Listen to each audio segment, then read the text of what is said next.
하나님의 말씀 디모데전서 1장 12절에서 17절까지 말씀을 봉독하겠습니다. 나를 능하게 하신 그리스도 예수 우리 주께 내가 감사함은 나를 충성되이 여겨 내게 직분을 맡기심이니 내가 전에는 비방자요 박해자요 폭행자였으나 도리어 긍휼을 입은 것은 내가 믿지 아니할 때 알지 못하고 행하였음이라.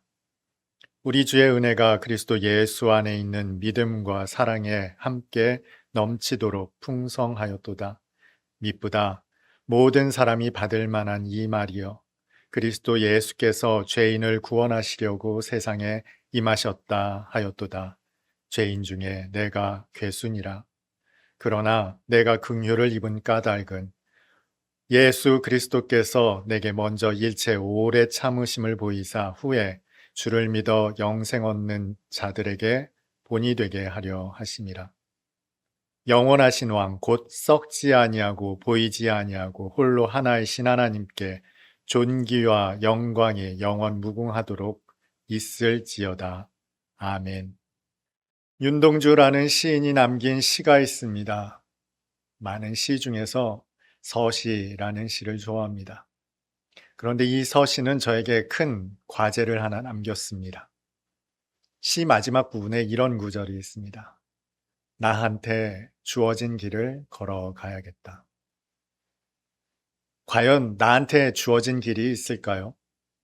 여러분은 주어진 길이라는 것이 있다고 믿으십니까? 믿는다면 과연 그 나한테 주어진 길은 무엇일까요? 이것은 아주 특별한 의미를 담고 있죠. 나한테 길이 주어져 있다는 것은 나의 미래가 확정되어 있다라는 의미를 가지고 있기 때문입니다. 과연 우리의 미래는 모두 확정되어 있을까요? 그렇다면 우리의 삶은 어떤 의미를 가지고 있을까요? 미션이라는 영화가 있어요. 굳이 번역하자면 선교 혹은 사명이라고 할 수 있겠습니다. 마지막 부분은 이렇습니다. 스페인의 식민지 정책이 변화되었습니다 해서 스페인은 식민지를 무력으로 정복하기에 이릅니다.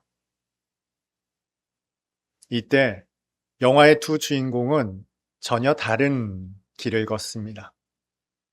멘도사는 총을 들고 스페인 정부와 격렬하게 저항하며 싸웁니다. 그러나 압도적인 화력 아래에서 멘도사는 결국 총을 맞고 쓰러지죠. 반면 가브리엘 신부는 십자가를 들고 기독교로 개종한 수많은 과라니족 주민들과 함께 저항의 목적으로 행진을 하죠. 그러나 압도적인 화력에 그 역시도 총을 맞고 쓰러져 죽습니다.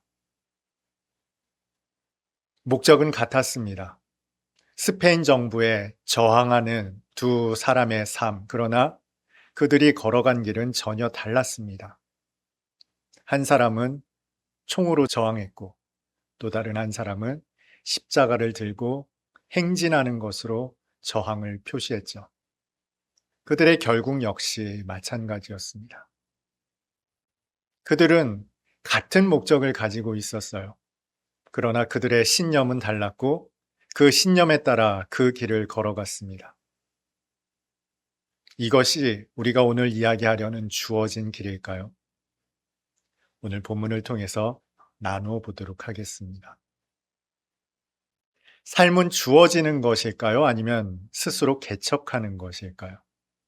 모든 것을 다 아시고 또 모든 일이 가능하신 하나님. 그래서 우리는 하나님을 전지전능하신 하나님으로 고백합니다. 여기에서 하나님께서 다 아신다는 것은 과거를 아시고 지금 현재도 아신다는 거죠. 나아가 하나님은 우리의 미래까지 알고 계십니다. 이것이 우리가 고백하는 전지하신 하나님이세요. 그렇다면 우리의 미래는 이미 결정되어 있는 것 아닐까요? 하나님께서 작정해 놓으신 대로 우리가 걸어갈 뿐이라면 우리의 삶이 어떤 의미가 있습니까? 우리의 선택은 또 어떤 의미를 가지고 있을까요? 우리는 하루에도 수많은 선택을 하며 살아갑니다. 뿐만 아니라 그 선택에는 우리의 일생에 대단히 큰 방향성을 결정하는 일들도 있어요. 이를테면 직업의 선택이 그렇고요. 또 배우자의 선택이 그렇습니다. 하나님께서 이 모든 것까지도 다 결정해 놓으셨다면 도대체 우리의 선택은 무엇일까요? 주님께서 이미 이런 뉘앙스의 말씀을 하셨습니다. 하나님께서 짝지어 주신 사람이 있다는 말씀을 마태복음 19장에서 하셨죠. 그것을 함부로 사람이 나눌 수 없다라는 말씀을 주님께서 하셨단 말이에요. 그렇다면 하나님은 우리의 모든 것을 이미 다 결정해 놓으신 것일까요? 우리 부모님 세대만 하더라도 평생 직장이라는 개념이 있었습니다. 한번 직장을 선택하면 평생에 걸쳐 그 직장에서 일을 한다는 겁니다. 평생 직장에 은퇴를 할 때쯤이면 사람들이 박수와 갈채를 보냅니다. 그 박수의 의미는 그가 이루어 놓은 크나큰 업적 때문이 아닐 겁니다. 한 자리에서 오래도록 성실함과 근면함으로 일한 그 사람에 대해서 존경과 박수를 보내는 것이겠죠. 당사자 입장에서도 그 박수의 의미가 일을 잘해서라는 것이 아님을 알고 있을 겁니다. 그 또한 사랑하는 사람을 위해서 한 일터에서 평생을 일한 것에 대해 뿌듯하게 느낄 겁니다. 이것이 바로 주어진 길에 대한 힌트가 될 수 있으리라 생각합니다. 오늘 본문은 바울이 하나님께서 왜 자신을 부르셨는가에 대한 변호로 일관되어 있습니다. 예수 믿는 사람들을 옥에 가두고 심지어 스데반 같은 경우는 돌로 쳐서 죽이는데 앞장섰던 사람이 바로 바울이거든요. 그런 자신을 하나님께서 부르셨습니다. 그 부르신 이유에 관해 나 같은 죄인을 구원하셨다면 하나님께서 구원하실 수 없는 사람은 없다라는 확신이 있었던 거죠. 해서 하나님께서 구원을 베푸시기 위해 본보기로 삼고자 구원하셨다라고 오늘 본문에서 설명하고 있습니다. 하지만 주님은 한 번도 바울을 굳이 선택하신 이유에 대해서 구구절절 설명하신 일이 없어요. 사도행전 9장을 살펴보면 주님께서는 단지 바울이 얼마나 고난을 받아야 할지에 대해서만 언급하셨습니다. 그러나 바울은 알았어요. 자신이 받아야 하는 그 고난의 의미가 무엇인지를 정확하게 인식했던 사람이 바로 바울입니다. 바울은 정확한 사명에 대한 인식이 있었습니다. 무엇을 해야 하는지를 알았던 사람입니다. 자신이 감당해야 하는 사명에는 고난이 수반된다는 것도 알았어요. 그렇다면 이 고난이 일종의 징계로 받아들여졌을까요? 한때 스데반을 쳐 죽이는 일에 예수를 박해하는 일에 앞장섰으니 이 정도의 고난은 받아야 한다라는 징계로 여겼을까요? 바울은 누구보다 주님의 사랑이 어떠한가를 정확하게 알았습니다. 그리고 그 주님께서 어떤 목적을 가지고 어떤 뜻을 가지고 죄인들을 구원하시기를 기뻐하시는지를 잘 알았던 사람입니다. 그 앞에 자신의 존재는 더없이 악한 존재였죠. 해서 주님 앞에서 혹은 사람들 앞에서 자기 자신에 대해 내린 고백이 바로 죄인 중에 괴수였습니다. 여기에서 중요한 것은 바울이 주님의 온전하신 목적과 뜻을 정확하게 알았다는 거예요. 이것은 그저 우리가 문자적으로 주님께서 우리에게 베푸신 사랑이 어떠한가를 아는 것과는 다릅니다. 이것도 오래전 영화입니다만 매트릭스라는 영화가 있었습니다. 이 영화의 마지막 부분이 이렇습니다. 주인공 네오라는 사람은 우리가 살아가는 이 현실 세계가 가짜라는 걸 알았어요. 물론 영화적 상상입니다. 그저 누군가가 일러주어서 아는 것이 아니에요. 자신을 쫓던 악당에 의해서 총에 맞아 죽었습니다. 그런데 주인공이잖아요. 죽었음에도 불구하고 다시 깨어납니다. 그런데 깨어난 그가 본 세상의 모습은 지금 우리가 보는 그런 세상의 모습이 아니었어요. 바로 이런 모습이었습니다. 세상의 진실을 직면하게 된 네오가 과거로 돌아갈 수 있겠습니까? 예전처럼 살 수 있을까요? 그가 먹는 음식도 코드로 보일 것이고, 그가 걸어가는 길, 만나는 사람들, 애완동물, 나무, 꽃, 이 모든 것이 녹색의 코드로 읽히는 세상, 이 세상을 네오는 어떻게 살아갈까요? 진실을 직면한 네오의 삶은 이전으로 돌아갈 수 없습니다. 이 매트릭스의 세상에서 노예처럼 살아가는 사람들에게 그 진실을 이야기해주는 삶을 살 수밖에 없죠. 마치 그리스도인과 닮아 있습니다. 하나님의 진실을 직면한 사람들, 천지와 만물을 창조하신 하나님의 뜻과 목적을 알게 된 성도, 그 죄인들을 구원하신 하나님의 사랑을 알게 된 성도는 이전의 삶으로 돌아갈 수 없어요. 거짓된, 죄악된 세상으로 돌아간 삶을 살 수 없다는 거죠. 이것이 바로 성도에게, 우리에게 주어진 길인 것입니다. 그래서 이 주어진 길은 대단히 자발적인 결정이에요. 게다가 거부할 수 없습니다. 너무나 분명하게 알아버린 이 세상의 현실, 모든 사람이 죄를 범하였기 때문에 하나님의 영광에 이를 수 없는 영원한 사망, 죽음으로 귀결된다는 것을 알아버린 성도는 그래서 복음을 증거하는 삶으로 하나님의 생명을 전하는 삶으로 귀결될 수밖에 없는 거죠. 강요된 일이 아닙니다. 누가 시켜서 억지로 하는 것이 아니라는 뜻이에요. 만약 여러분이 이 하나님의 소명 앞에 온전히 서 있는 사람이라면 과거의 삶으로 돌아갈 수 없습니다. 그렇다고 여러분 모두가 목사가 되어야 한다는 뜻은 아닙니다. 여러분 모두가 선교사가 되어야 한다는 뜻이 아니에요. 앞서 영화 미션을 소개해드렸죠. 두 주인공은 똑같은 목적을 가졌습니다. 스페인의 무력 정복에 대해서 저항하는 똑같은 목적에 대해 그러나 그들이 걸어간 길은 전혀 달랐어요. 가브리엘은 개종한 과라니족 성도들과 함께 팽진하는 선택을 했습니다. 반면 멘도사는 총을 들고 항거하는 길을 선택했죠.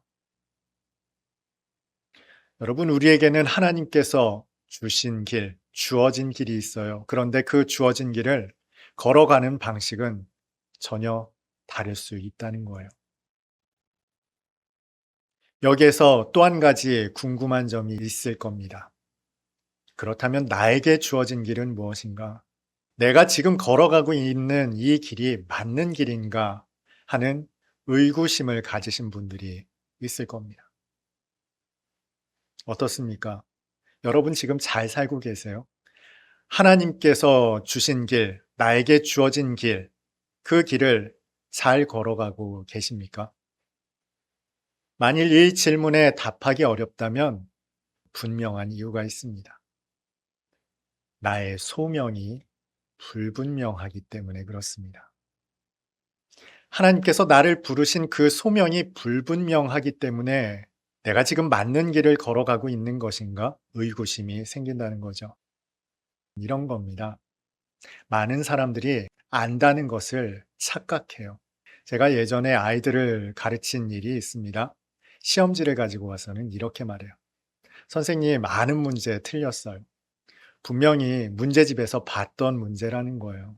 숫자만 조금 바꿔서 낸 문제인데 그 문제를 틀렸다는 겁니다. 그래서 질문합니다. 너 이 문제 풀 줄 아냐? 모른다는 거예요. 이것은 마치 유재석 씨를 알고 김연아 선수를 아는 것과 마찬가지입니다. 대한민국에서 유재석 모르는 사람이 있습니까? 김연아 선수 모르는 사람이 있습니까? 누구나 다 알고 있죠. 그런데 그게 아는 겁니까? 적어도 안다면 지금이라도 문자 메시지 보낼 수 있는 사이 정도는 돼야 아는 거죠. TV에서 봤다 해서 아는 것이 아니죠. 많은 사람들이 하나님 아는 것을 이렇게 합니다. 교회 학교도 출석했고 주일 예배를 빠뜨린 적도 없단 말이에요. 사람들이 이것을 두고 나는 하나님을 안다라고 생각을 한다는 거죠. 하지만 그 믿음의 실체는 교회 생활을 어떻게 해야 하는지를 안다는 의미에 지나지 않을 수 있습니다. 성경에 딱 그러했던 사람이 있습니다. 바로 욥이 그랬습니다. 욥은 동방의 의인이었습니다. 하나님을 경외했던 사람입니다. 누가 봐도 신실한 믿음을 가진 사람처럼 보였던 욥이지만 그러나 그의 실체가 여실히 드러났죠. 한마디로 하나님 잘 믿는 사람인 줄 알았는데 거짓 믿음을 가졌던 사람이었어요. 그가 하나님을 배웁고 나서야 비로소 회개하게 되죠. 그 전까지만 해도 그는 하나님보다 의로운 사람이었거든요. 내 억울함을 하나님 앞에 직설할 수 있다면 나는 하나님보다 의로울 것이다. 그런 욥에게 하나님께서 다른 말씀하신 것이 아니죠. 당신의 실체를 드러내시고 말씀하시고 나타내셨을 뿐입니다. 그런 하나님을 배웠을 때 그의 거짓 믿음이 드러나고야 말았던 것이죠. 하나님의 진정한 소명 전까지는 우리의 믿음은 거짓된 믿음일 수밖에 없습니다. 흉내내는 신앙 생활을 할 뿐이죠. 하나님을 배웁고 나서야 비로소 사람은 자신에게 주어진 길을 걸어갈 수 있습니다. 자발적이고 능동적이며 거부할 수 없는 주어진 길을 걸어가는 것이죠. 누구보다 분명한 소명이 있었던 바울은 이렇게 하나님을 고백합니다. 17절입니다. 영원하신 왕 곧 썩지 아니하고 보이지 아니하고 홀로 하나이신 하나님께 존귀와 영광이 영원 무궁하도록 있을지어다. 아멘. 그 하나님을 직면했던 바울에게 있어 하나님은 이런 분이셨습니다. 이 고백 자체가 중요한 것이 아니라 하나님을 배운 사람은 자신의 고백이 있다는 겁니다. 거부할 수 없는, 부정할 수 없는, 찬송할 수밖에 없는 하나님에 대한 명확한 고백이 바울에게 있었습니다. 그리고 수많은 하나님의 사람들에게 있었다는 거죠. 다윗은 어떻게 고백합니까? 내게 부족함이 없는 하나님을 고백하잖아요. 여호와는 나의 목자시니 내게 부족함이 없으리로다.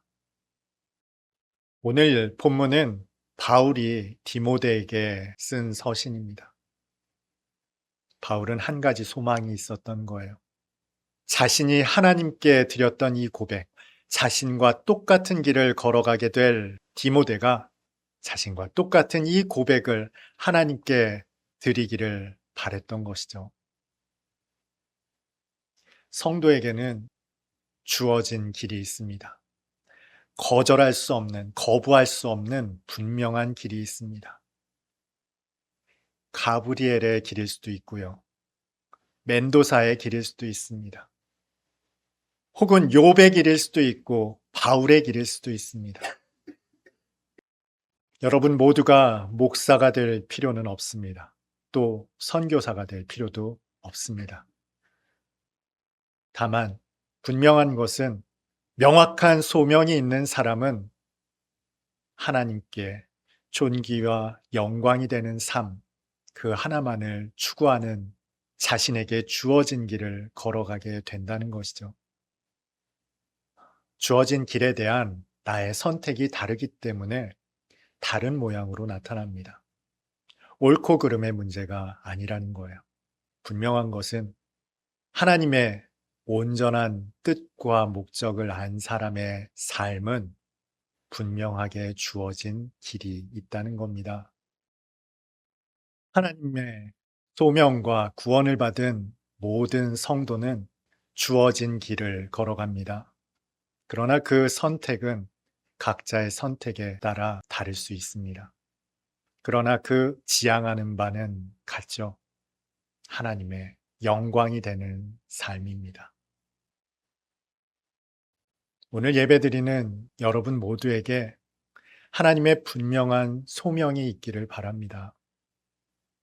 하나님을 배우는 은혜가 있기를 바랍니다. 그제야 비로소 욥과 같은 길을 바울과 같은 삶을 구원받은 하나님의 자녀로 살아갈 수 있게 될 것입니다. 오늘 그 삶을 살아가며 고난 가운데 고군분투하는 오늘 예배드리는 성도 여러분 모두에게 하나님의 은혜와 긍휼과 평강이 있기를 기원합니다.